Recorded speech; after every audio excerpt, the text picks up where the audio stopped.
আসসালামু আলাইকুম সম্মানিত ভিউয়ার্স, আরও একটি নতুন ম্যাথামেটিক্যাল পাজল।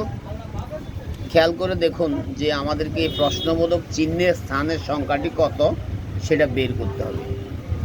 এইখানে দেখুন আপনার 3 আর 1 যদি আমরা যোগ করি তাহলে কত হবে? 4 হবে। সে 4কে 2 দিয়ে গুণ করলে 4 দুগুণে 8 হবে।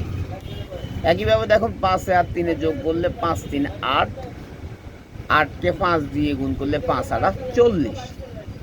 তাহলে এখানেও চিন্তা করে দেখুন যে আমরা 39 মিলতে হবে, তাহলে 3কে কত দিয়ে গুণ করলে 39 হবে? 13 দিয়ে। এখানে যেহেতু 12 আছে, এখানে যদি আমরা 1 দিয়ে দিই, 1 তাহলে 1 দিয়ে দিই, তাহলে কি হবে? 12 প্লাস 1 13, 13কে 3 দিয়ে গুণ করলে 3 13 39।